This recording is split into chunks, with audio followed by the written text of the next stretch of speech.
श्रवण पटे अतिवरा महावाक्य जनार्दन सच्चिदानंद त्वं शरणं ब्रजेश यादवेन्द्रं दयादाता पुंडरीक्षा क्षीरसागरशयनं कमलनयनं नमस्तुते नमामि श्रीहरि। धैर्य से जिसको धारण किया जाता है, कर्णपटुओं से जिनका पान किया जाता है, ऐसे सच्चिदानंद भगवान श्री यादवेंद्र सरकार को मैं नित्य ही चिंतन करता हूँ, नमन करता हूँ। जिनको नमन करने से मंगल आदि मंगल तो हो ही जाते हैं, साथ ही में बहुत बड़ा बल मिलता है मनुष्य। गोधन गजधन गजेन्द्रम श्री कृष्णम नतामस्तकम परिपाटतम श्रीदाता श्रीहरि त्वं शरणं व्रजेश। तुमं कृष्णा तुमं माधव तुमं मुकुन्दं तुमं गोपाल हीरामणि सकल सिद्धि चूड़ा तत्क्षणे वश्यानां परिपाटतं हृदयं तत विष्णु गोपाल नाम विष्णु नाम कश्यप बावन रूप छिन्नमस्ता अनेक रूपांतरम श्री नमामि राधा वल्लभम राधा कृष्ण मुरारी दामोदर वासुदेवाय परिपाटतं हृदयं तत्क्षणे तुमं शरणं ब्रजेश। है ब्रजेश, मैं आपकी शरण हूं, ये अर्जुन ने कहा। शरणागत वत्सल भगवान श्री कृष्ण ने कहा, आयुष्मान भव। हे अर्जुन, तुम्हारे सभी संकल्प पूरे हों, तुम्हारी आयुष्य बढ़े, धर्म का तेज बढ़े, अज्ञानता नष्ट हो, ज्ञान का प्रकाश होकर के तुम धर्मराज की स्थापना भगवान कृष्ण के आशीर्वाद से कर दो। आशीर्वाद गीता बनी द्वापर युग के माय, 10वीं पड़ गया शुक्रवार अजब गजब प्रगटाए। शुक्रवार की 10वीं थी, कलयुग चल रहा था। भगवान कृष्ण दिव्य दृष्टि से भूत भविष्य वर्तमान को देख रहे थे।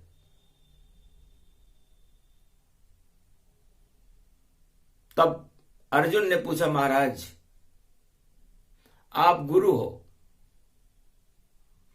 और गुरु का कर्तव्य है शिष्य में गौरव भर देना, शिष्य के अंदर अज्ञानता की समाप्ति करके ज्ञान का प्रकाश भरना ही गुरु का कर्तव्य है। और मैं आपकी शरण हूं और आपको के गुरुत्वाकर्षण में मैं अपने आप को सौभाग्यशाली मान रहा हूं। जिस रथ का नेतृत्व आप कर रहे हैं उसमें बैठकर मुझे पूरे त्रिलोक के सुख का अनुभव हो रहा है। और जो शब्द आप मुझे सुना रहे हैं, जो गीता में सुन रहा हूं, उससे मेरा हृदय गदगद है, रोमांचित है और मैं सभी संसार की काम वासनाओं को भूलकर मैं कृष्ण उपासना में तल्लीन हूं। धन्य धन्य गीता जो बोली गुरु कृष्ण ने जाए, अर्जुन के हृदय में भर गई और ज्ञान प्रकट हो ही जाए। ज्ञान का प्रागट्य हो रहा है। जगत गुरु भगवान श्री कृष्ण बने हुए हैं। कलयुग में 10वीं शुक्रवार है।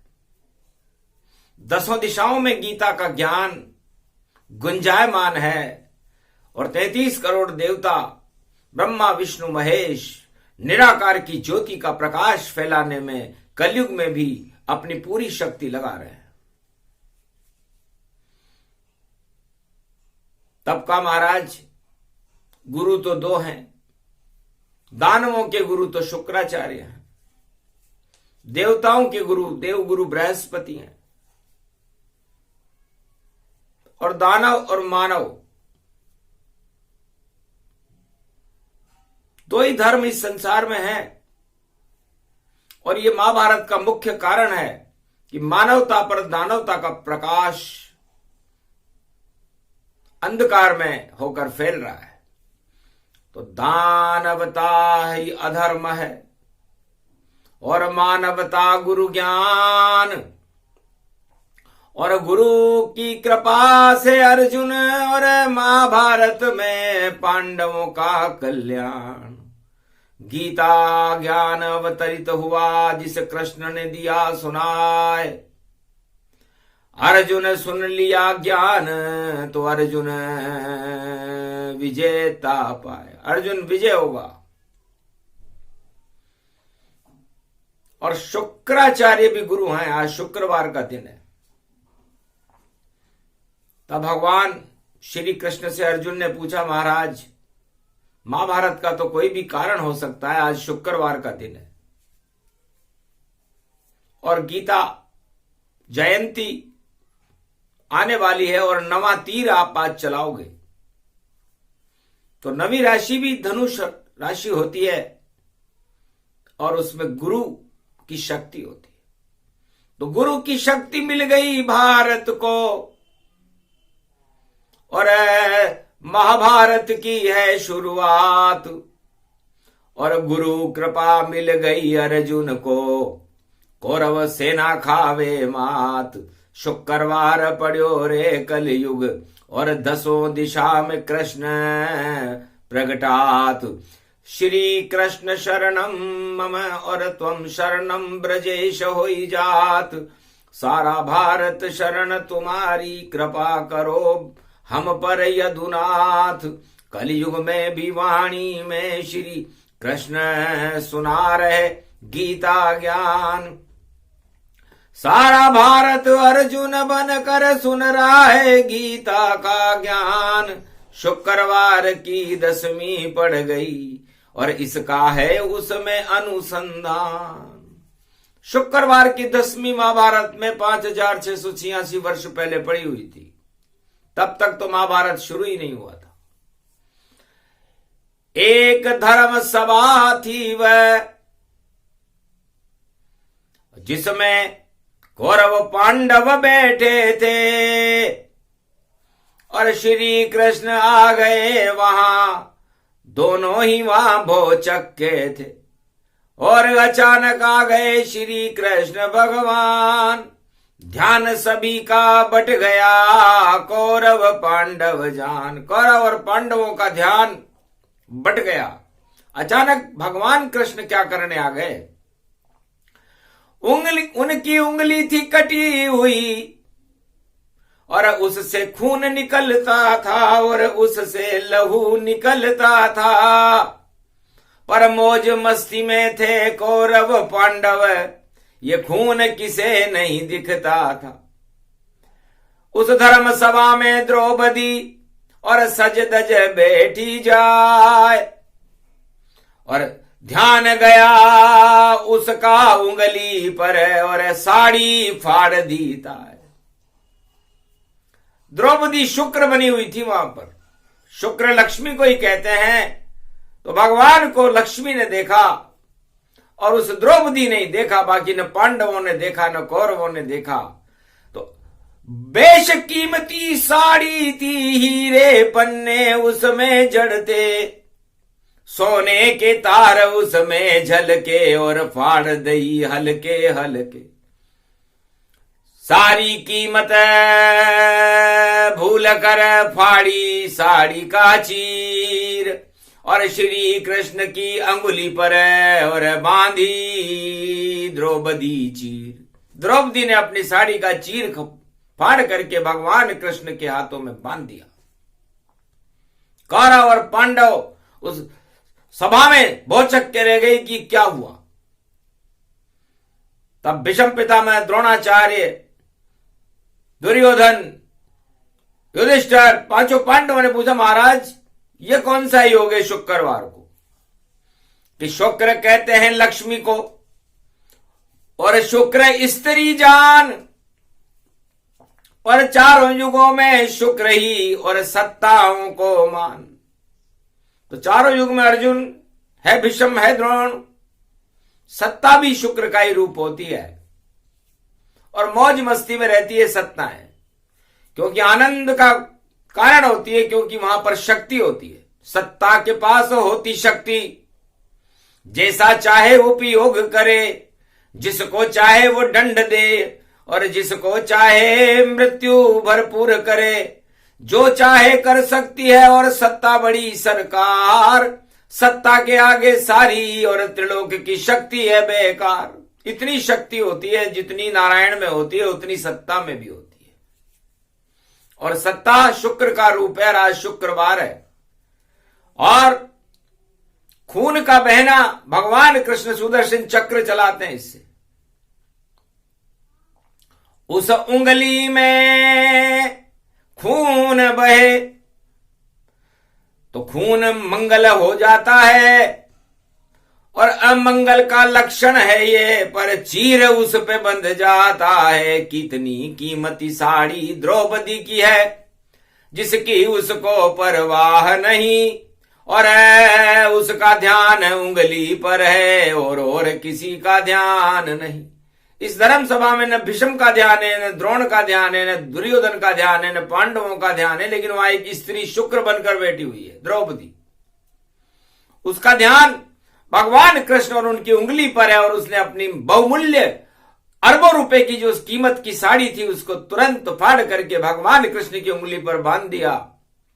बस यही कारण बन गया बड़ा, महाभारत का कारण बने द्रौपदी, और चीर खींचेगा जब उसका तो रक्षा करे यदुनाथ वहीं। और महाभारत में खून की नदियां बहे हजार, अद्भुत योग अचानक बन गया, हार गई रे कौरव सरकार। कौरव सरकार के जमाने में ये योग बना, और ये योग ही शुक्रवार के दिन महाभारत का कारण बना। तो अर्जुन, महाभारत का कारण नहीं पांडव कौरव जान, महाभारत का कारण बन गई एक स्त्री महान। तो महाभारत का सबसे बड़ा कारण द्रौपदी है। अब द्रौपदी का चीर खींचेगा, भगवान उस चीर को बढ़ाएंगे, क्योंकि अदले का बदला होगा। उसने अपनी बेशकीमती साड़ी फाड़ करके भगवान कृष्ण की उंगली पर बांध दी, तो इसका पुरस्कार भगवान उसे देंगे। और जो शुक्र की चाहना रख रहे हैं, स्त्री की चाहना रख रहे हैं, सत्ता की चाहना रख रहे हैं, भोग की चाहना रख रहे हैं, वो सारे भोग उस महाभारत युद्ध के मैदान में समाप्त हो जाएंगे। क्योंकि भोग मदऊ गति जानिए, और भोग अधोगति जान, और सत्ता भी एक भोग है, और अधोगति ही मान। तो सत्ता भी तो एक भोग ही है। अब उस भोग को राजा और प्रजा दोनों मिलकर भोगते हैं। तो जैसा राजा वैसी प्रजा, राजा का पूरा चेहरा ही प्रजा होती है। तो जैसा राजा होगा वैसी प्रजा होगी, और वैसे ही भोग होंगे। तो कौरव काल अंधेरा जानो, और द्वापर युग धृतराष्ट्र को मानो। अंधा राजा भारत का, और अंधी उसकी संतान, 100 पुत्र उसके हो गए, पर नाम जपे नहीं भगवान। कैसी सत्ता है ये भारत में द्वापर युग में 5686 वर्ष पहले। भीष्म, द्रोण, दुर्योधन और पांडवों, सुनो, तुम्हारे वंश में है कुरुवंश में, और मैं भी यदुवंश में हूं।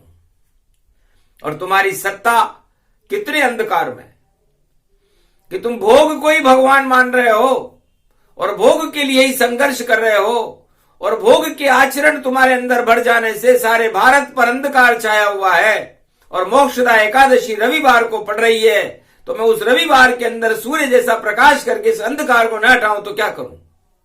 कितने अंधे हो आप लोग कि अपनी सत्ता के मद में सब और श्री कृष्ण को देखो भूल गए, हाल चाल भी नहीं पूछा तुमने और देखो मस्ती में झूल रहे।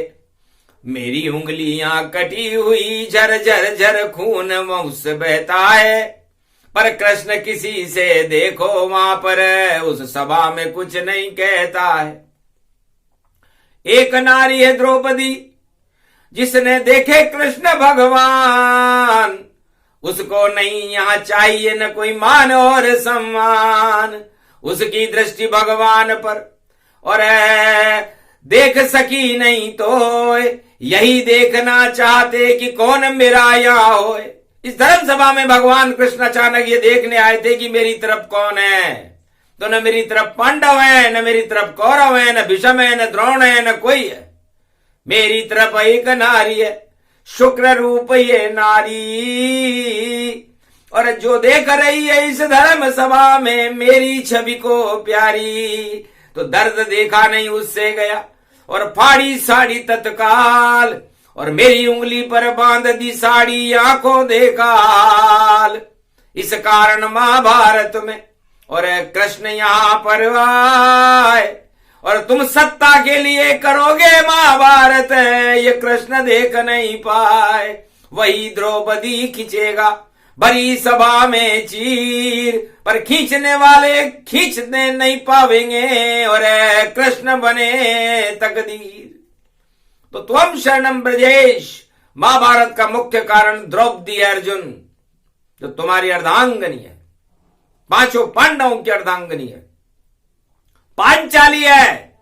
और इस पांचाली ने का जब चीर खींचेगा तो भगवान कृष्ण उस चीर की रक्षा करने आएंगे, और वो अपने जब केश खोलेगी तो अपमान का बदला लेगी, तो महाभारत हो जाएगा।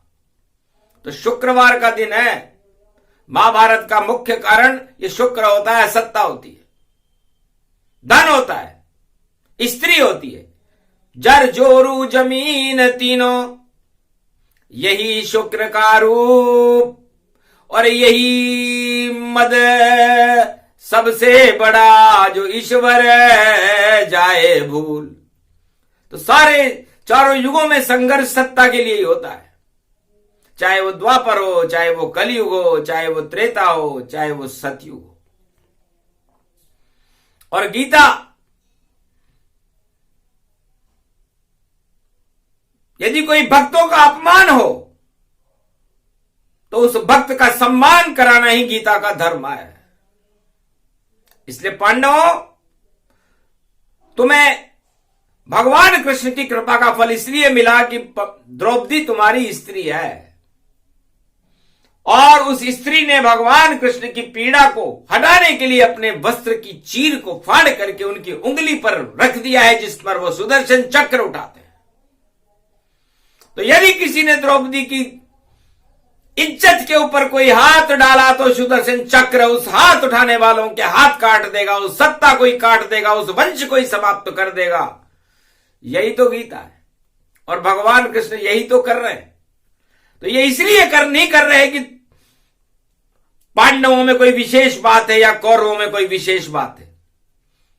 पांडव और कौरव एक ही थैली के चट्टे बट्टे हैं, लेकिन उन चट्टे बट्टों में एक शक्ति है, नारी, जिसका नाम है द्रौपदी। उसने भगवान की उंगली के खून को रोकने के लिए अपनी साड़ी को फाड़ करके उनकी रक्षा की थी।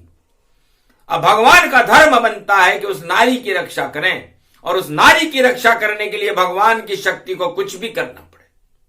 तो महाभारत बनी द्रौपदी और खिंचा द्रौपदी चीर, और नवा तीर श्री कृष्ण ने छोड़ा तो बदल गई रे तकदीर। तो धनु राशि में गुरु कौन बने? भगवान कृष्ण जगत गुरु बन गए। और जब उन्होंने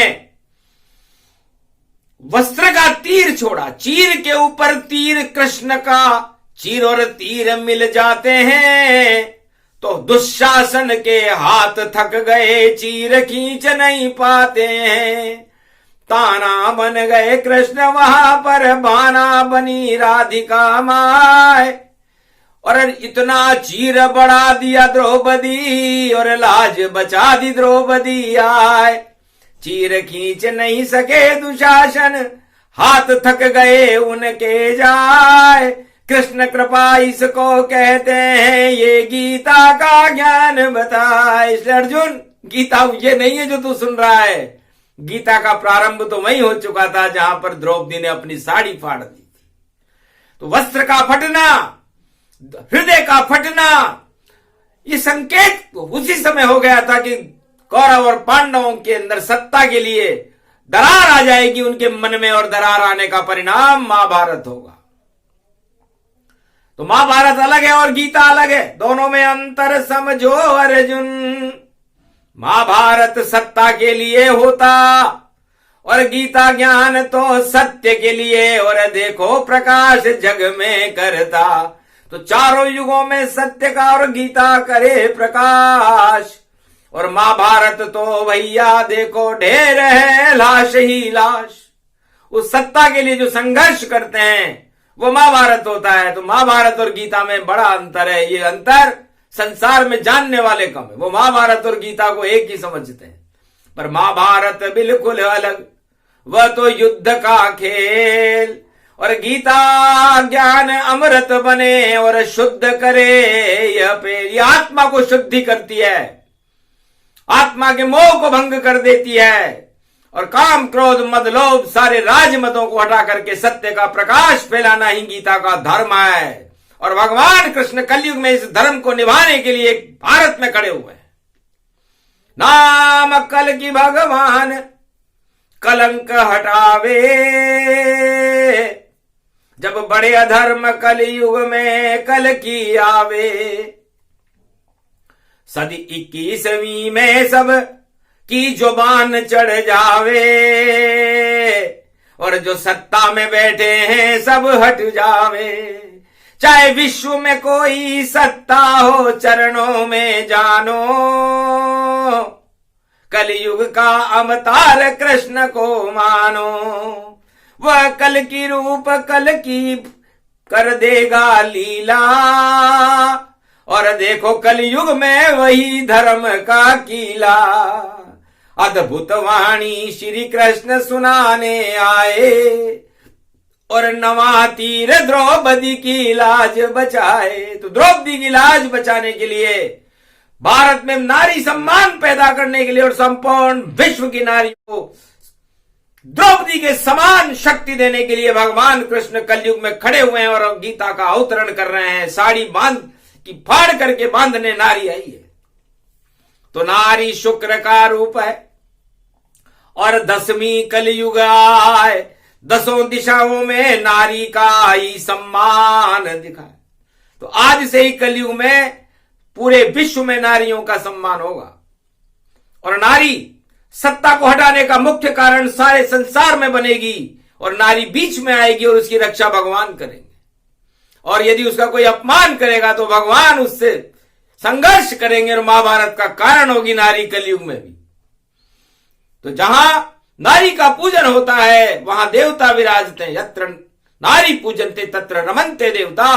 अर्जुन, तुम गीता सुनने में रह गए, उधर महाभारत की शुरुआत द्रौपदी ने कर दी जो तुम्हारी अर्धांगनी है, और उसकी रक्षा करने के लिए तुम्हारे से पहले भगवान वहां पहुंचे थे। तुम्हें तो बाद में लाए, 12 वर्ष के वनवास के बाद तुम हमारे पास आए हो। तुम्हारे में अक्ल की कमी थी अर्जुन, और उस नारी में इतनी ज्यादा अक्ल थी कि बिना दुख के ही उसने भगवान कृष्ण के दुख को समझ लिया था और अपनी साड़ी फाड़ दी थी। तो वो है नारी। तो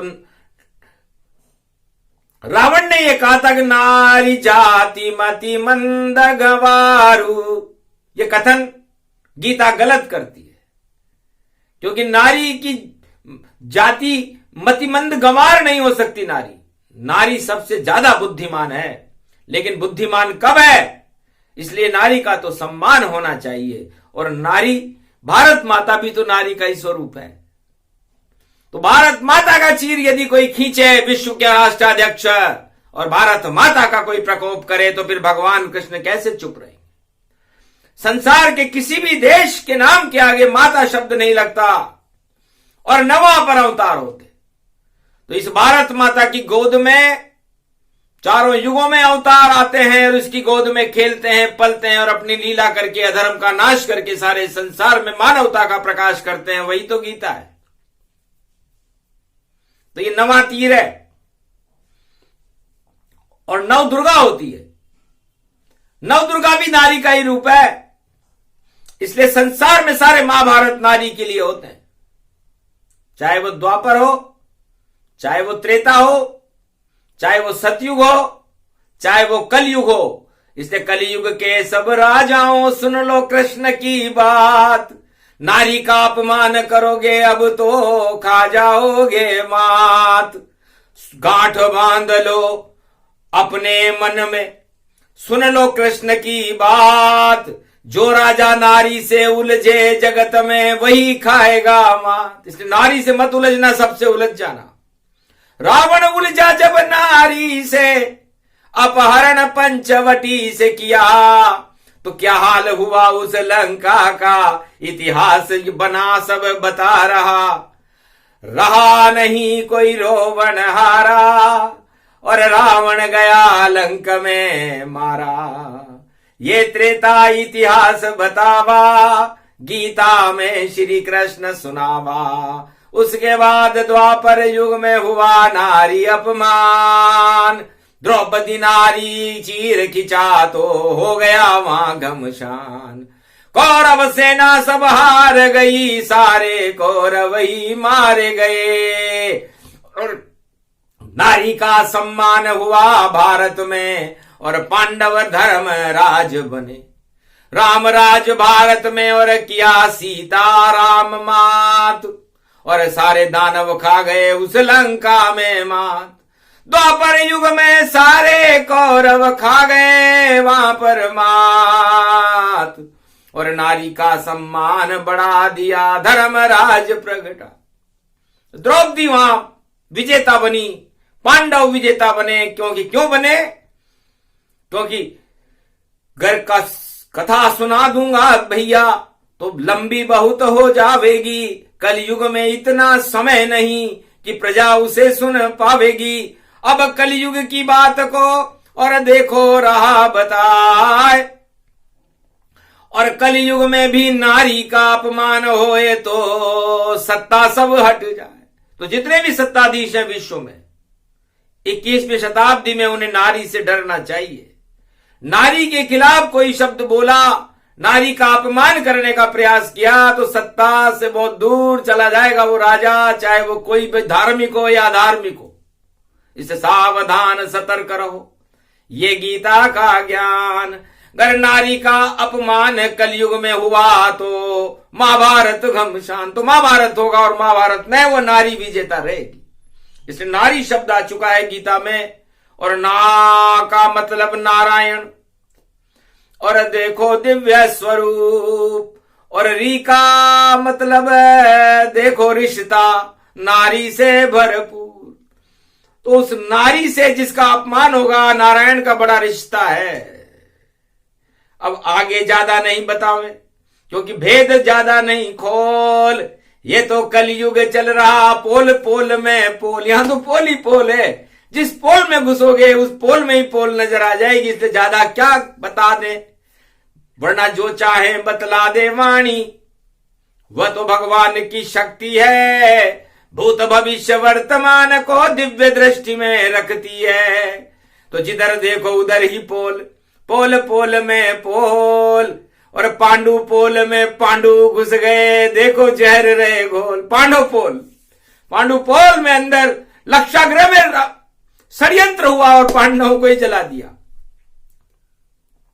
तो पोल खुलने के डर से सारे राजा उन वस्तुओं को जला देते हैं जो उनके लिए खतरा बनती है। तो पोल का रहस्य बताया आपको। और पोल चुनाव को भी कहते हैं, अंग्रेजी शब्द है। तो चुनाव में भी दिक्कत होती है, क्योंकि वहां एक नाव शब्द होता है। अब कोई आदमी या कोई राजनेता दो नाव में बैठे तो वो नाव डूब जाती है। कि इधर भी बैठूं उधर भी बैठूं, दोनों टांग में जा लेटूं, तो नाव डूब जाती है भैया, बोले कृष्ण कन्हैया। तो एक ही नाव में बैठना चाहिए, और अर्जुन उस नाव में बैठना चाहिए जिसका खिवैया अच्छा हो, मल्ला अच्छा होना चाहिए, नाव अच्छी नहीं।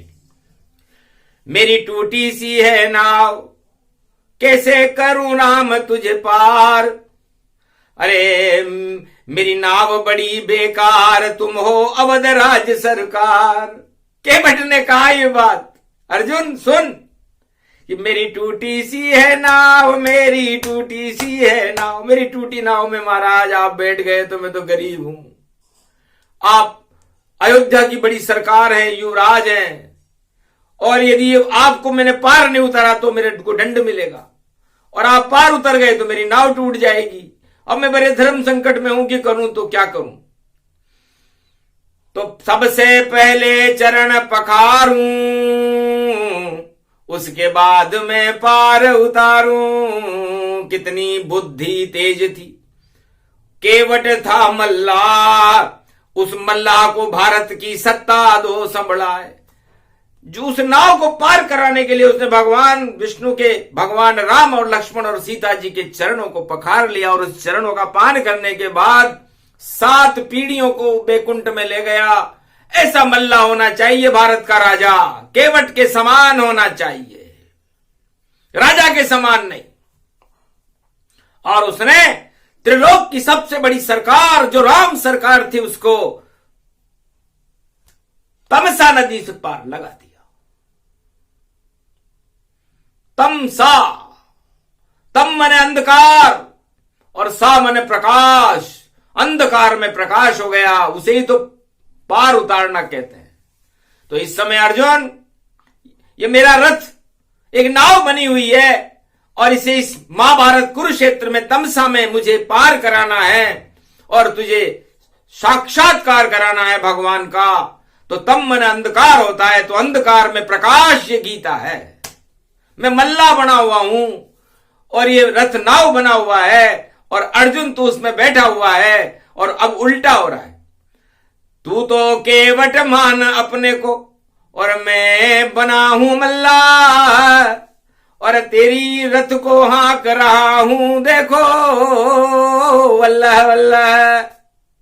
देखिए कैसा संयोग है कि अब केवट नाव में है और भगवान मल्ला हो गए।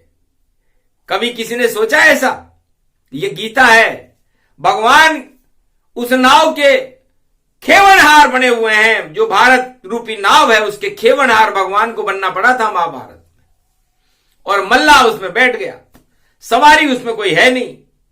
मल्ला बैठा नाव में और अल्लाह रहा चलाए, और हल्ला कर रहे कौरव भैया, हल्ला हुल्लुल्ला। तो ये हल्ला करने वाले लोग, हुल्लड़ करने वाले लोगों का अंत कलयुग में होके रहेगा। नाव तो पार भगवान कृष्ण कर देंगे, और मल्ला को भी साथ रखेंगे, इसलिए मल्ला राजा को कहते हैं। तो राजा सक्षम होना चाहिए। तो उस राजा का मार्गदर्शन करने के लिए कि भारत का नेतृत्व तुम कैसे करोगे, भगवान कृष्ण को मल्लाह बनना पड़ा, रथ का सारथी बनना पड़ा, और उसको गीता आत्मा का संविधान सुनाया, ज्ञान सुनाया कि तुम भारत में राज करोगे तो इन बातों का ध्यान रखना। उसके बाद भारत में धर्म की स्थापना हुई थी, इसे गीता कहते हैं। गूढ़ गिरा गंभीर भई वाणी, कलयुग में सुन लो भारत के सब प्राणी। जब तक वाणी भारत में तब तक ज्ञान प्रकाश, और आगे भी इसे सुनते रहना, और सुनाएंगे कैलाश। वाणी के बाद इसे कैलाशपति सुनाएंगे महादेव, क्योंकि वह तो उनके तो वाणी चारों युगों में उनके मस्तिष्क में ही रहती है, जिसे दिव्य दृष्टि तीसरा नेत्र कहते हैं। लेकिन किसी भक्त की इच्छा हो जाती है तो वह उसे दे देते हैं कि जाओ तुम भी करो प्रकाश, बनो कैलाशा, और भारत में कर दो वाणी ज्ञान प्रकाशा। इस कारण वाणी गीता रही सुनाई, भक्तों सुन लो भारत की ये भक्ताई। भक्ति है, ये ज्ञान है, ये विज्ञान है, ये अनुसंधान है, सब कुछ गीता में है। इसलिए गीता बिना सारा जग रीता। आपके पास सत्ता हो, सुंदर स्त्री हो, सब कुछ हो, पूरे त्रिलोक के सारे सुख हो, लेकिन हे अर्जुन यदि गीता नहीं है तो वो सारे सुख बेकार हैं।